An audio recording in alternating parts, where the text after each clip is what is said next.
Good evening, everybody. Good evening. Thank you again for being here as always. Please continue to eat as we work through the meeting today. Welcome to our fourth and final meeting of the Waxhaw Town of Waxhaw Safety Task Force as part of the Waxhaw Safety Action Plan process. Appreciate all of you. Continue to be part of our process. Thank you guys for being here today. You've got agendas in front of you, just to put it up on screen as well. Today's meeting is going to be pretty informational. So I think at our first meeting, I tried to make the commitment to you guys that these meetings wouldn't just be us up here sort of talking at you. I'm not going to fully break that commitment today, but it's going to be a lot more of me talking through some stuff as we're kind of right at the end of the process to kind of prep you guys for the eventual review of the draft plan itself. I'll also say that, as always, this is super informal. Don't hesitate to interrupt me, throw something at me, yell out a question or a comment, and we can open up for discussion as needed. Yeah, Orion's ready. And as always, help our IT friends out here and make sure we use the microphones as we go through discussion. There should be some sort of strategically placed around so we can pass those around as needed. So our agenda today is, like I said, focused on kind of getting you guys ready to review the draft plan once that's ready to go. So we're going to be talking about the kind of key elements of the plan itself, especially the recommendations that are going to be within the plan. Some of these we've talked about a little bit before. Some of these we're going to go into a little bit more detail on. But as you can imagine, there's a lot of pieces and parts that go into that. It's technical, and to sort of put all of those things up on screen and expect all of you to sort of digest them in real time here wouldn't really be fair to you or the process. And so the idea here is that we want to sort of explain our approach, our methodology for developing some of these recommendations, again, some of which will be review, so that when you see them in the draft plan, you'll kind of have that context and that knowledge, and we'll be prepared to review it. So today, I want to talk through, I want to close the loop on the high injury network. We talked about that quite a bit at our last meeting.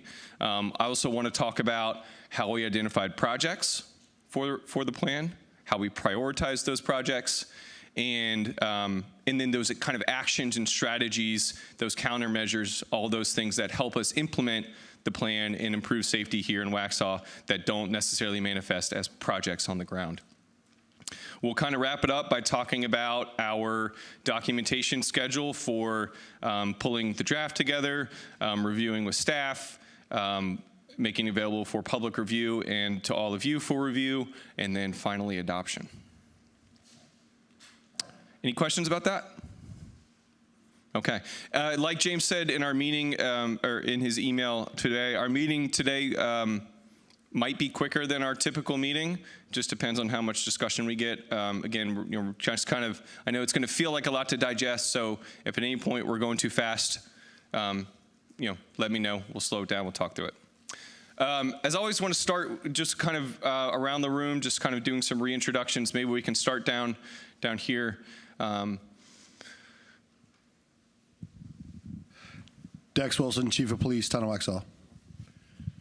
Brad Cohen, Deputy Chief of Police, Waxhaw. Orion Holtai, Assistant Town Engineer, Waxhaw. Matt Cohen, Assistant Public Service Director. Susanna Wedger, Commissioner, Waxhaw. Terry Settle, resident of Waxhaw. Oh, you got it? Susan Lee, Administrative Services Manager, Waxhaw. Yeah, I'm Dan Whipple, resident. Tracy Westlick, Commissioner, Waxhaw. James Kelly, Traffic and Transportation Engineer, Waxhaw. Madison Miller, Assistant Planning Director. I'm Ashley Knoll. I'm the Business Development Director. Andrew Buell, Deputy Director of Parks and Facilities, Waxhaw. Dina Sapinski, Parks and Rec Director. Linda Farnham, Engineering Administrative Assistant. Brady Finkley, Kimley Horn. Devin Ballett, Kimley Horn.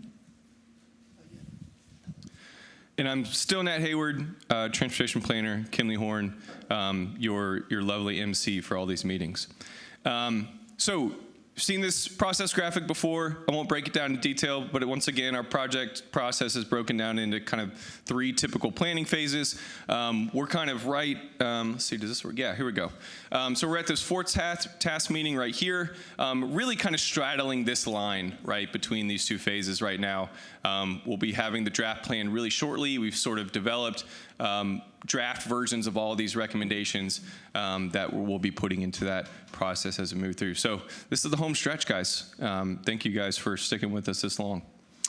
I'll start by closing the loop on our high injury network. Just to recap a little bit, our high injury network is essentially a tool that will help the town prioritize where safety needs are highest. And so we went through, if you recall, we went through kind of a quantitative process for developing the high energy network for Waxhaw. This is a pretty standardized process with some small tweaks you can make to it that's kind of used nationwide for developing high injury networks for different communities. Essentially, it can be used as in a variety of different ways. It can be used to help prioritize. It can be used to help identify need. It can be used to create eligibility for future funding, if you so choose. And it's something that's updated regularly, kind of a living thing. So what we have here is just a representation of sort of our crash data and analysis. And then what we did was, if you recall, we kind of went through this, I know it looks a little complicated, but really simple scoring process to essentially score every segment of roadway within the community based on the presence of these FSI, fatal or severe injury crashes, based on the presence of just general crashes that cause minor injury, as well as bike ped crashes specifically. So applied these different scoring rubrics to those and came out with this final version of our high injury network. So there's been some really small minor tweaks to this high injury network since you guys last saw it, particularly down in the Millbridge area. I think we had to kind of clean up some of the data there and I believe kind of reapply some of the crashes along Bonds Grove up here, or sorry, Gray Byram and then Pine Oak here at Waxhaw Marvin. All in all, it doesn't look drastically different, but we took some of the feedback we heard from you guys and as well as some comments from staff and updated that here. Any questions about the high injury network? No, it's been a while since we talked about it last. All right, moving on. So, project identification.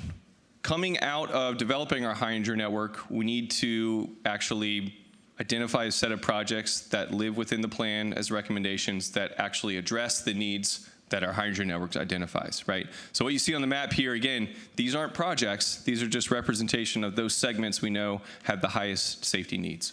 So we actually need to identify projects to follow along our high injury network to make sure we're addressing those needs. So how do we do that? So sort of a 5-step process. First step we already talked about, right? Develop that high injury network. Second step is we need to know what other projects are out there in the pipeline, right? There's great planning work that's been done here locally, at the regional level, at the CRTPO level with the MPO, and our goal was to essentially inventory all those projects, right? Take all of those projects from all those different sources and drop them together on the map and basically see what sections of our high injury network are covered and which ones aren't. And so that's step 3. So we essentially take this big inventory of all the known transportation projects that are out there, we overlay the high injury network on top of that, and then step 4, we essentially see where the gaps are, right? Are there portions of our high injury network that aren't covered by a project that's already been identified through another process, right? And so as sort of a sub-step of step 4 here, we then essentially create a new project.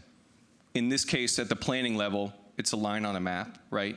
The idea being that at the end of the day, we want to have a complete project list that covers all portions of our high injury network, right? And that project list is what will sort of live on as the recommendations within the plan, and then we'll prioritize those projects so that you guys have the tools and the guidance to make defensible decisions about what to implement first. I'm going to go in through each one of these steps in a little more detail, but any sort of high-level questions about that process or why we're going through this? Dan, you might come, Mike. So the inventory, I assume, is not just local, it's also regional, and anything that is planned from state, region, local.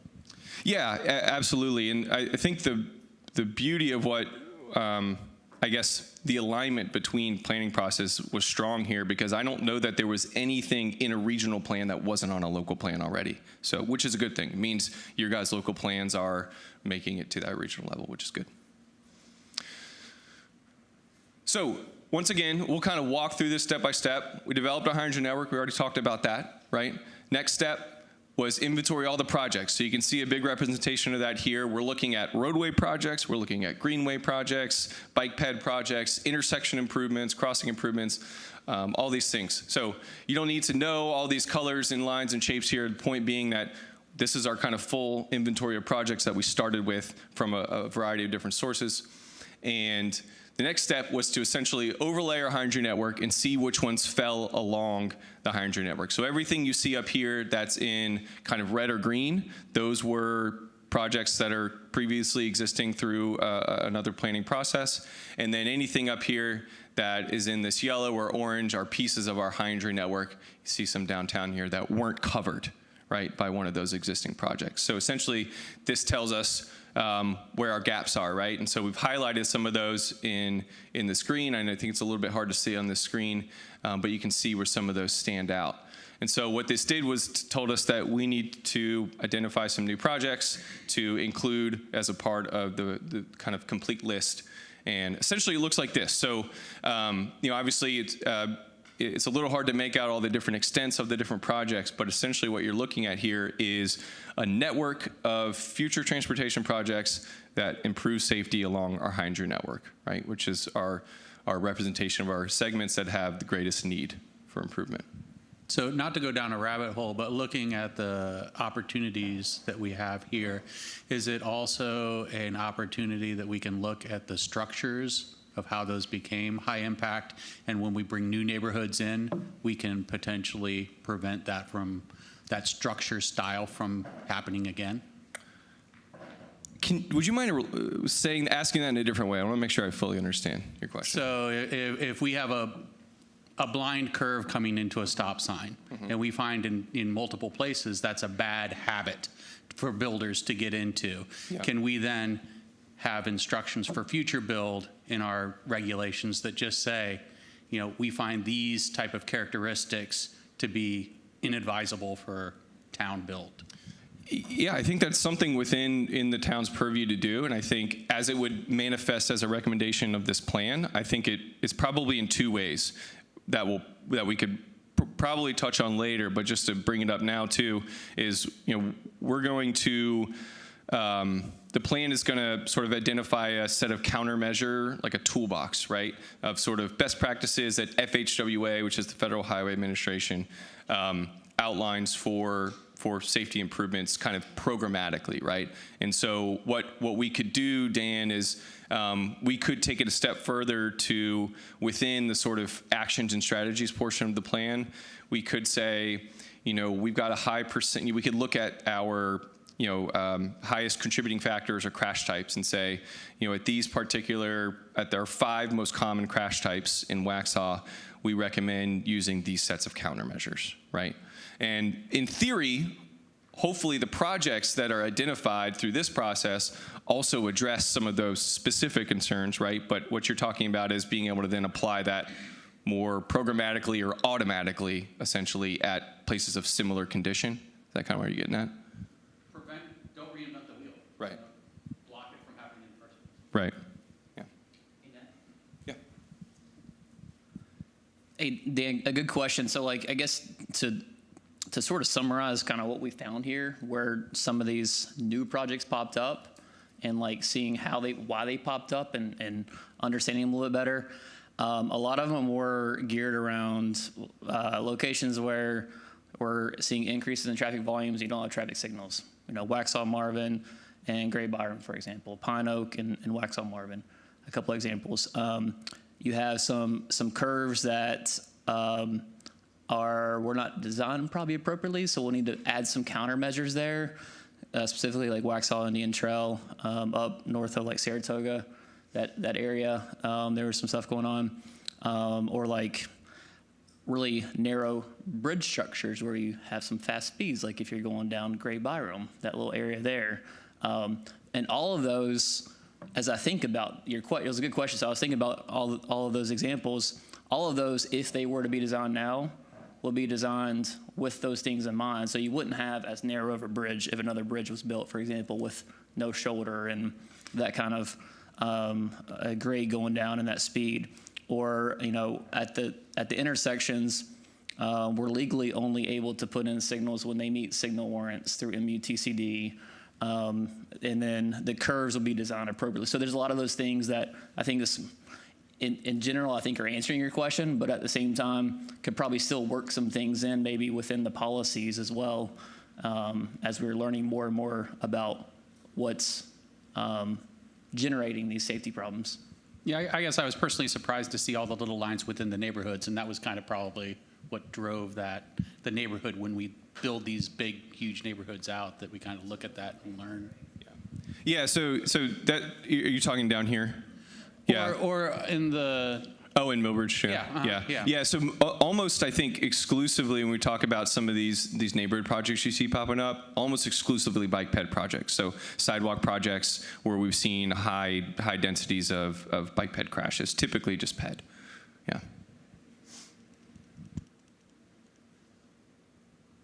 Any other thoughts, questions before we move on? I'll say, too, that when you see this in the plan itself, the way this will look is it'll be a much more detailed map that'll probably be symbolized or color-coded based on project type, and it'll be accompanied with essentially a full table or list of what those projects are, the extents they go from where to where, what the type of improvement is, and also its priority, right? We'll talk about that here in a minute. All right, prioritization. I teed myself up. So you may remember we talked a little bit about this at our last meeting. We did a little group activity around sort of helping to prioritize different buckets of things that that we might want to measure or invest in as it relates to safety.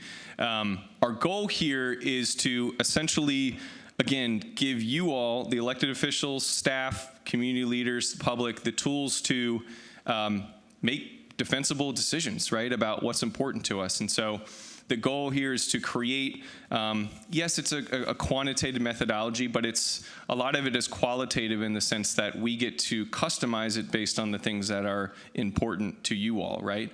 And you remember earlier in our process, we developed a set of goals that we thought were important for the planning process. And the idea is that we've developed criteria that fall under each goal that help address each goal that we can actually measure and evaluate each project by that criteria. These are those 5 of those goals here. These are our prioritization categories, and those percentages there are, if you remember the exercise we did where we put different amounts of money into different prioritization pots, these percentages represent the average of all the groups during that last exercise. And so I want to come back to this here in a minute, but think about these. I'm going to go into a little more detail in each one of these categories now and the way we'll measure. But think about these percentages as we go through that, because this is essentially the weight of each one of these categories. Essentially, each category, based on the criteria we measure, will get a score out of 1, right? And then they'll all be weighted together based on these percentages you see up here. So, connectivity. Our goal here is to essentially measure any project's ability to connect to places that we know are important to us. So we've got downtown, schools, grocery stores, and parks, and we score those low, medium, and high based on the amount of connection that project does or doesn't have to that location. And connectivity is one of the higher weighted categories at 30%. Multimodal design and safety, this was, I think, the lowest one at 5%. What we'll measure here is the presence of multimodal facilities along any particular roadway segment where that project falls, and then we'll also look at the amount of bike ped crashes that are along that corridor as well. Vehicular design, we look at vehicular crashes, as you might expect, but we also look at the speed of that particular roadway to determine if it's a higher priority for prioritization. We look at the score of the actual high injury network that the segment covers, and then we also look at traffic volumes as well. And so we've broken these out into kind of even split categories in order to apply a different score to those, essentially prioritizing places that are have a higher high injury network score, which means it has a higher need. Places that have higher volumes, places that have higher speeds, we probably want to prioritize implementing those projects first. And that category is 10%. Implementation funding, this category is worth 40%. This is our highest weighted category. We're going to look at potential right-of-way impact. So we'll make kind of a design assessment about whether or not right-of-way impacts are going to be significant or more minimal or non-existent. And then we're going to provide a cost estimation as well for every single project. And so we have a tool that we've developed internally that we use that's really similar to how NCDOT cost estimates their projects at the planning level. We've actually worked with them on developing this tool. You've used it for other DOT-related efforts, and so it's very by the book. We're really pleased with the kind of confirmation that it can give us. And so we'll cost estimate every project, and we'll use it as part of this this category of scoring. And then finally, we want to look at community context. These are sort of demographic, contextual things that that may be positively or negatively impacted by that particular project. And so we want to, likely prioritize projects in areas of lower vehicle ownership. Typically, when we look at our data and data nationwide, communities that have lower vehicle ownership tend to be less safe on our streets. We also look at income, which has the same kind of trend. And then we've talked a lot about the Hillcrest neighborhood with staff, with this group as well, I think in some of the breakouts. And so we did add a specific category for Hillcrest in the community context category. Essentially, any project that helped to connect to Hillcrest or improve transportation safety in Hillcrest would get a little extra bump in the prioritization. So those are our 5 categories with the criteria that we're going to measure. We are kind of working through this prioritization process right now, and I think what we want to do today is open it up for a little bit of discussion, particularly around these category weights. Again, these are essentially the averages of the exercise that we did with you all at our last meeting. But I think what we're looking for is just a final gut check or head nod that we feel like these are in the right place before we actually go through and do all the evaluation. So I'll pause there. Are there any thoughts or questions about these weights, or thoughts or questions about the prioritization process and methodology as a whole? I have one thought, and it's thinking about whether or not the committee would be supportive of this as well. Flipping the vehicle and multimodal weights. So basically making multimodal the 10%, whereas the vehicle would just be the 5%. And the reason why would be to prioritize more of those pedestrian users, which we know are more vulnerable to begin with. And that kind of ties in with my comment, and I don't know the numbers, so maybe you can help me out. The serious or fatal accident percentage tied to people walking and biking versus in vehicles, are the people that are getting killed or seriously injured, are they 5%? Because then that would make sense to me if vehicles were getting 95% of the death or serious, and so then 5% goes to helping people or bikes, or if those are significantly off, then to me in my head that seems out of balance. Yeah, I think I have to look at the numbers, but I think we've got about, I think in the last 5 years we had like 23 or 24 FSI crashes in the community. I think like 6 or 7 were bike ped related. So it is higher percentage than 5 for sure. Yeah.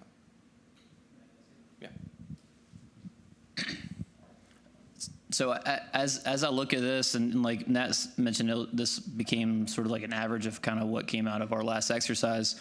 I think the story that the percents tell us are two-phased here. The first is, my first reaction is 5 and 10% multimodal and vehicular. That seems kind of low.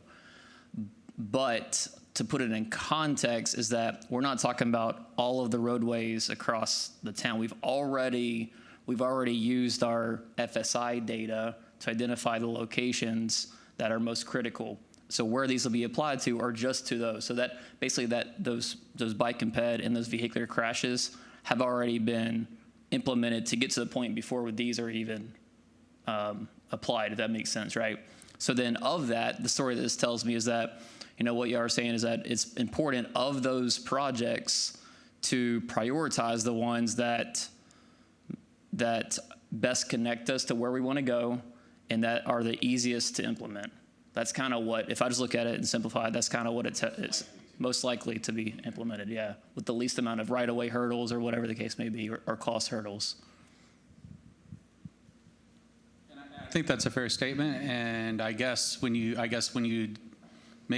pull that into the implementation and funding, which is 40%, it's much more inexpensive to put in a path or a bike lane or something to that effect than it is to put in a bypass. Yeah, to clarify as well, we won't be prioritizing the different modes against each other, right? It's kind of apples and oranges when you're comparing a sidewalk project to a roadway widening or something like that. And so what we're going to do is we'll prioritize all the roadway improvement projects against each other. Then we'll prioritize all the intersection improvement projects against each other, bike ped, right? So it's different categories. So at first glance, I kind of agree with what Brady started out with. I mean, this is the safety action plan, and our two lowest numbers are our safety numbers. So that seems strange to me. So these two categories are all the criteria in these categories help to get us safer. When you look at it, you see the word safety in both those two numbers, and this is the safety action plan. Right. Connectivity, it's important, but how important is connectivity to safety? And when you're trying to get a grant that's called your safety action plan. Yeah, it's a good observation. I think it could be something here in just the nuance of having included the word safety. Maybe that's an oversight on our part. This is really sort of about just specific to the design of the current roadway, right? And so we want to just evaluate really quickly, does the current design of the roadway, is it suitable for bike and ped or not? And if it's not, we probably want to prioritize a bike ped improvement along that roadway, right? But we also know that, in making finding a project that connects us to downtown is likely going to get people to downtown safer as well. I agree. I think it's the word safety. Sorry. Yeah, I agree. I think it's just if we didn't have the word safety up there, and it was just we're talking about really it's two components of design. So we're talking about multimodal design and vehicular design. It would feel a little bit different. So if we just remove safety from that, because really all of it's under the umbrella of safety, and even to get this point, to get to those projects that we're prioritizing, it was all based off of safety data. So all of that sort of interwoven and baked into this. I think maybe if we just remove, because on the perception, to your point, Orion, is that if you just looked at this and said you're minimizing your safety components of a safety plan, is a way that could be perceived. So maybe we just remove this word safety and be covered there.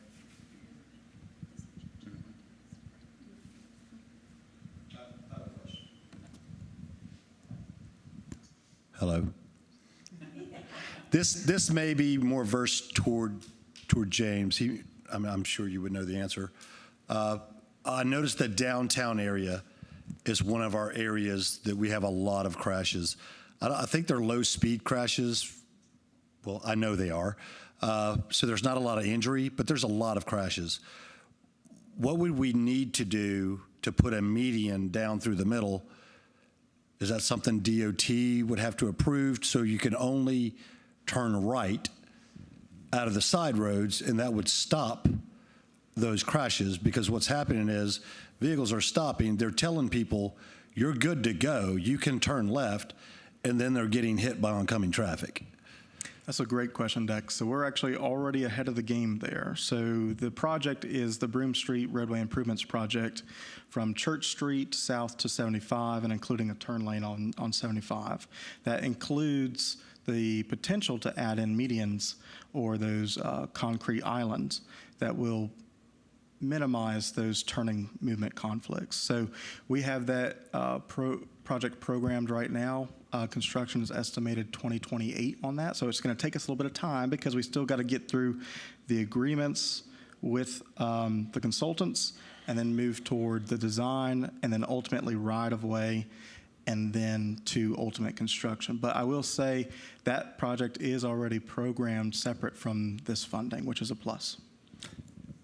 And I should have known you were on top of it, but I mean, I'm sorry, but 2028 is a long time away, and there's a lot of road projects going on in 2028 that's going to cause a lot of disruption for police and fire, as well as EMS. So I know that. I don't know how I know we're that gonna do sounds so many projects during that year. It's going to be tough. I know that sounds like a long time. We do this work all over the country, and that's not that long. In the world of infrastructure, especially transportation, roadway improvements, getting the money, funding, design, construction, that's it's pretty close in those relative terms. I mean, there's projects we might put on the map here. This process, I mean, it could take decades to build these, right? It takes a long time to implement these things. This is a first step in the process. And that improvement that James is referencing, that you're referencing, that was probably put into a plan equally probably 15 or 20 years ago. But right? In the spirit of run, jog, walk, jog, run, is that opportunity something that we could look at with a simpler solution, maybe a no left turn sign and just gluing some of those white pillars in the middle of the road that keep you from cutting across and everybody runs over? Yeah, it's a tough thing to go about because you're dealing with the NC-16 route, which is a DOT roadway, and they do not support the bollard system, is what you're referring to. I know that we can potentially help work with the district office to help maybe identify an interim solution. But I know that one thing that we've already done, though, is because the Broome Street project was originally programmed actually 2029, is we did go through at the state level, Board of Transportation amendment, which is a pretty, not necessarily complex process, but hard to get process. So we've already upgraded the timeline by a year as well. So we already realize that that's an issue, and we're working to address it. We just have to also realize that there's a lot of other stakeholders involved. Yeah, and there are opportunities to take that approach programmatically in other places, especially town-owned roads that have those issues, right? Easier to implement those kind of things. That countermeasure toolbox I referenced from Federal Highway that we'll leave you guys with, that's something that has some of these kind of quick build, easy to implement kind of solutions that could be more temporary, right, before we get larger improvements. And some of those could likely be used in a similar way.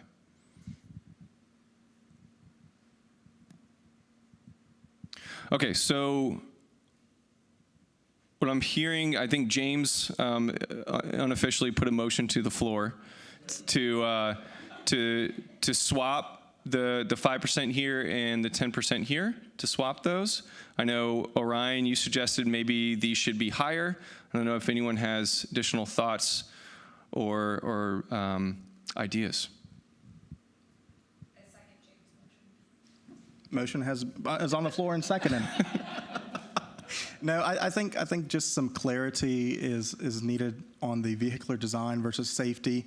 I think it's important to keep in mind that all of these will help to improve safety. And you're mainly just focusing on the design aspect, vehicle versus multimodal. And I think just swapping those two from a design element would be beneficial. Yep, we can do that for sure.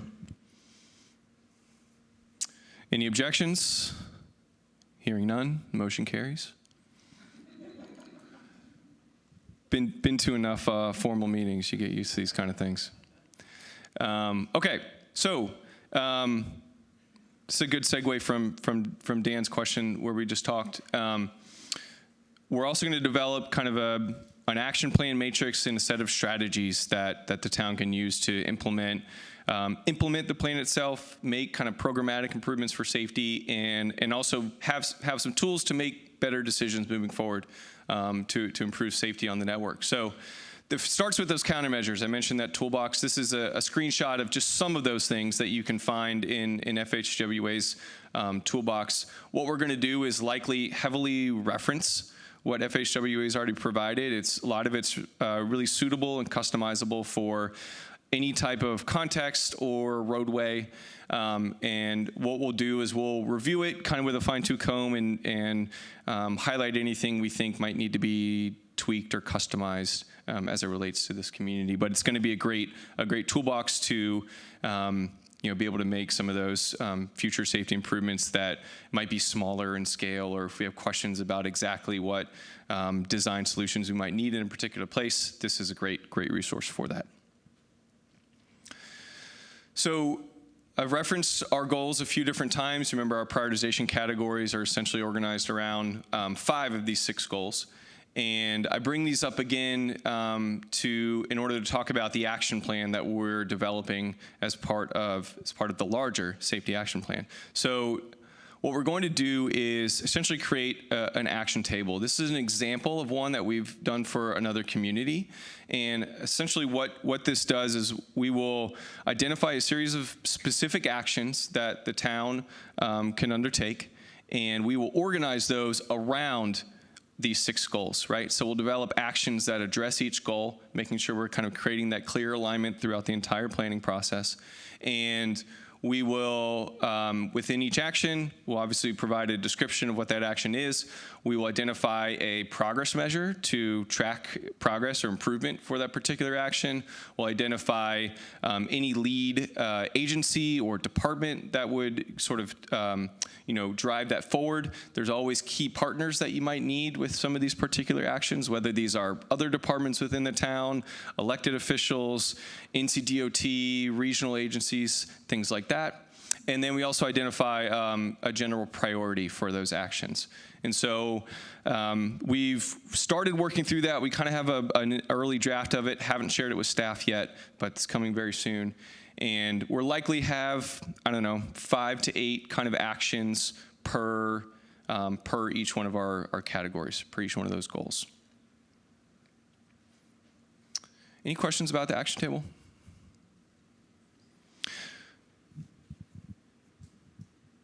I don't know if everyone's familiar, but could you elaborate a little bit more upon what Vision Zero is and more of like what a Vision Zero statement would be? What a great segue. So one of the core actions that will be within the action plan is the identification of a Vision Zero commitment, statement, and target. And this is something that is required for the SS4A process. Remember, that's the funding process that we're using to fund this plan and hopefully set us up for future funding opportunities. This statement, kind of reaffirms the community's commitment to achieving improvements in safety along the transportation network. It is required to be formally adopted as part of the plan. It will be formally adopted, and kind of needs to contain 2 key elements: a target reduction in some kind of safety metric by a particular year or in a time frame. And so we've talked with staff a little bit about this already and have essentially developed an initial draft version of what that statement might look like. And so in some places, it could be as simple as no traffic deaths by 2050 or 2040 or whatever it is. In some places, it could be a lot more complicated. They want to see particular reductions in types of crashes by a certain year and multi-part kind of goal statements. We kind of favor the simplicity of some of these, and we kind of landed on this sort of 2-part goal statement here. And so I'll just kind of read it out loud. I know you're probably already reading it, but the first part would say that the town of Waxhaw would commit to reducing all fatal crashes, right? Crashes where someone has died or dies as a result of the injuries they receive. And in addition to that, a reduction in all fatal crashes, additionally with a 50% reduction in severe injury crashes by 2035, so that's 10 years. Following that, by the year 2045, we would commit to reducing all fatal and severe injury crashes in the community. So are you talking just about absolute numbers? So right now we have 20, whatever, and by 2035 we'll have 10. So we're just going to cut that in half. Correct. Even though our population will probably double, we'll probably have increased volumes. So really what you're saying is like a 75% drop more likely because you're going to have so many more people, so many more vehicles, so many more activities to get that number from 20 down to 10 with everything else rising around it, right? Yeah, it's a fair point. We're talking absolute numbers here, right? We want to be aspirational about what we can achieve. Yeah. Yeah.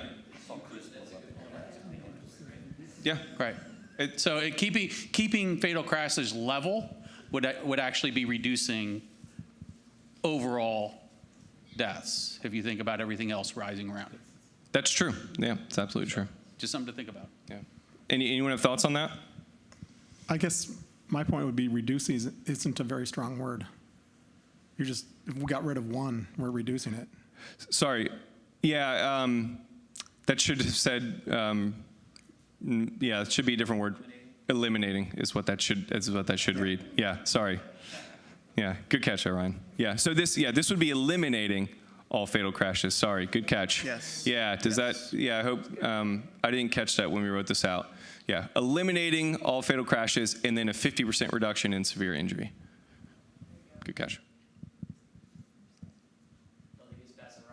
I know. Keeping us honest.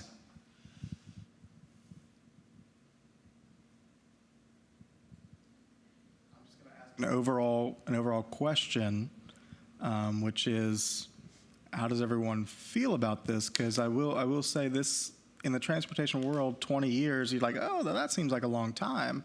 No, transportation world, 20 years is a very short time. So this is a realistic, but also going to be a tough target to reach. Are we all comfortable with this target? And also keep in mind, we can only do so much. You can't fix stupid. And That's it's out true. there. That's true. So, that's why I'm kind of concerned about the 50%, definition and really being able to, and I don't think you should use eliminate all fatal crashes. You should do to minimize all fatal crashes or, try to subvert all fatal crashes. Something other than just eliminate. You'll never eliminate them, no matter what you do. So as an engineer, I totally agree. It's hard to engineer stuff that you can't control what people are doing. Right.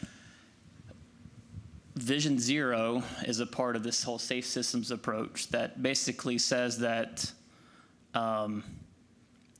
whether we think it's realistic or not, there's no excuse for having even one death. Like we want to achieve Vision Zero of 0 deaths, and so when we talk about certain projects and funding them, that's one thing, but also that's why it's also very encompassing of the education piece, right? We have a bunch of kids in this community and like trying to educate them about the importance of not being on your phone while you're driving, and that education, enforcement is another big piece and that kind of stuff. That's why it's like all encompassing.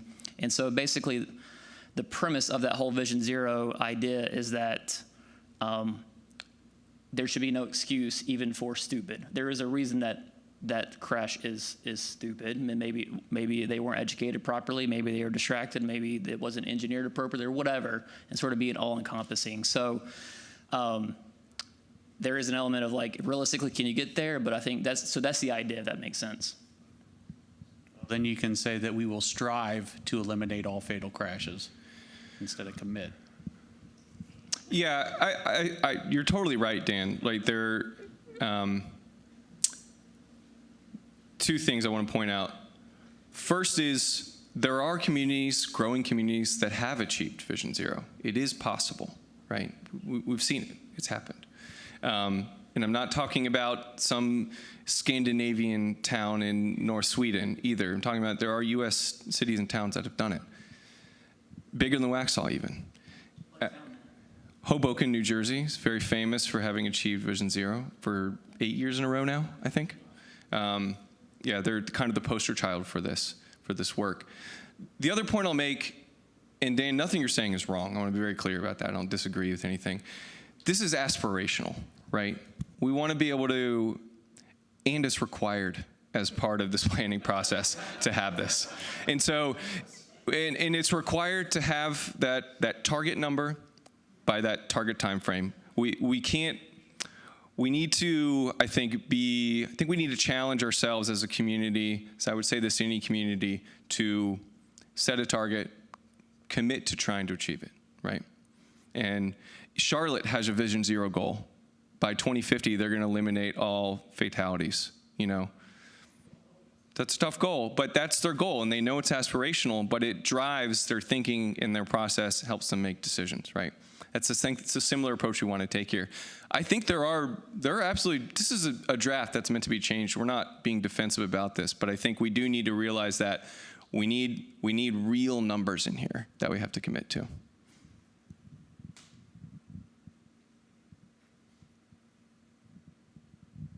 So at that point, I mean, Dan, is there anything you would want to, I mean, do you feel differently about eliminating all crashes? Would you like to put a motion forward to change that target?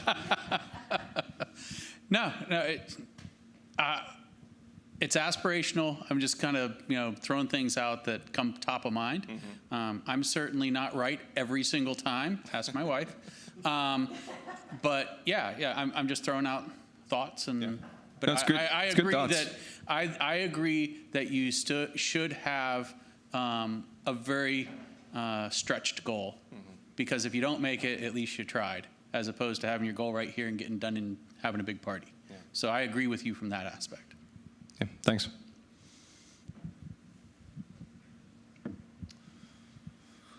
All right, hearing no motions to change this, we will move forward with keeping this in the draft. And this is still subject to change, right? We may, you guys may review and think differently afterward. We may hear different feedback from the public that causes a change here, but this is what we'll move forward as part of the draft. Right, and like I said earlier, ultimately, as with the plan itself, will be part of the plan. Ultimately, the board will need to formally adopt it as well, so. There's several steps along the way where we can, changes to this might be made. So I'm just going to ask one more question. So Commissioner Wedrow, Commissioner Westlake, are you all comfortable with that goal?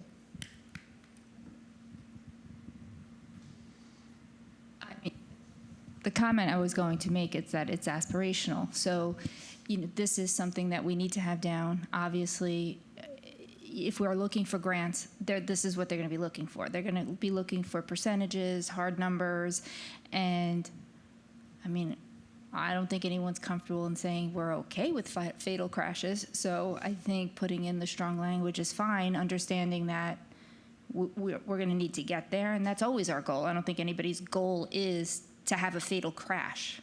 So I think it's okay to say that, and I don't think it's out of range. To say something like that. I mean, that would be the goal. Okay, well said. All right, our last item on the agenda here. This is really the step we're in right now is finalizing that prioritization, finalizing those actions and strategies, and then actually documenting the plan itself. So we've got sort of a working schedule here for how that'll look. We're going to spend the next few weeks creating that initial draft of the plan. We'll deliver that to staff for them to review. They'll provide us a set of comments, and we'll make updates to that. And the draft plan is going to be made available for task force review as well as public review on September 1st. And so we'll have a 2-week review period for that to be open. We will take in all those comments, make updates as needed. We'll work with staff in order to make those updates. And sorry, I keep hitting the buttons here. And then look for formal adoption at the meeting on the 23rd of September. Questions about that schedule? All right. Well, guys, we're, like I said, we're in the home stretch here. We're working on the plan. Next up is draft document, review, final plan and adoption. So we're right there. Appreciate all of your guys' willingness to continue to participate. I know we say it every time, but we don't take it for granted. These conversations are really important for us to be able to work through different milestones in the planning process, and we certainly couldn't be doing it without you guys. So thank you so much for continued participation. So real quick, adoption is the final step in this group, this activity. What is the life of this after that step?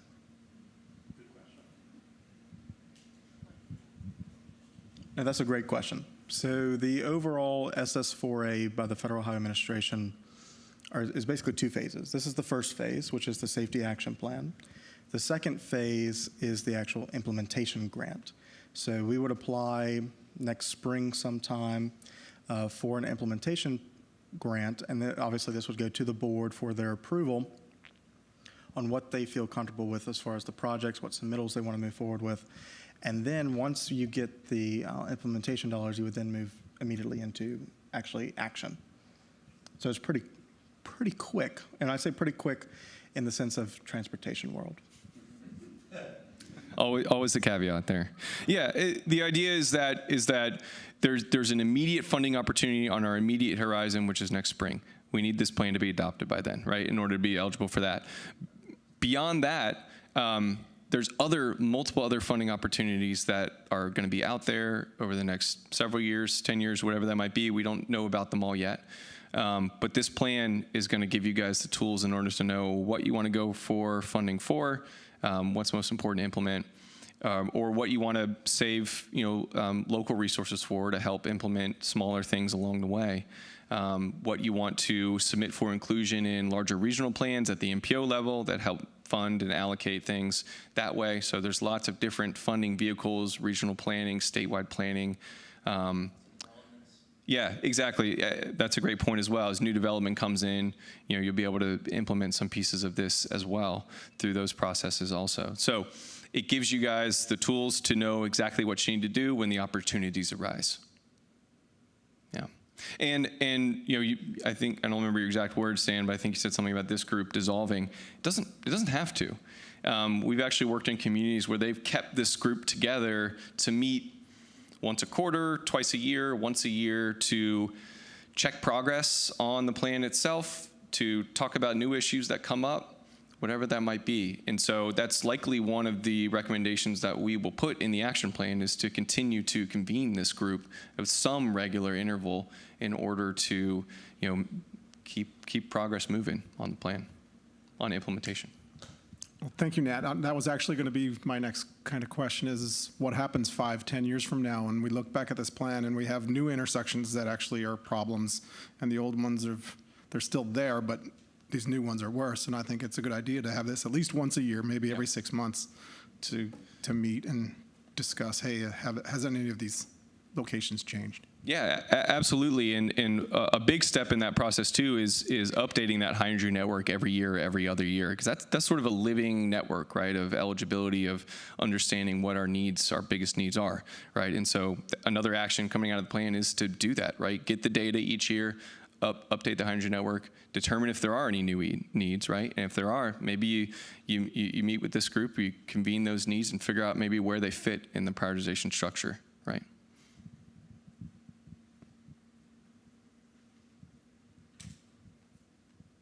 Any other thoughts, final questions?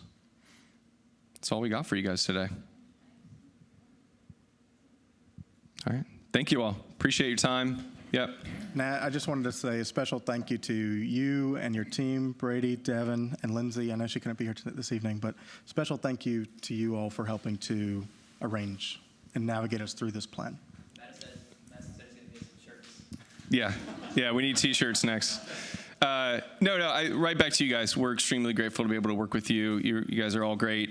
We do this work in a lot of different places. It's not always easy or this fun or enjoyable. So thank you so much. We're happy to be a part of it. Happy to be a part of some future success. Yeah, we don't get fed at every meeting we go to either. This is great. Thank you, Linda. Thank you. Yeah, the real hero of the plan. All right. Hope everyone has a great night.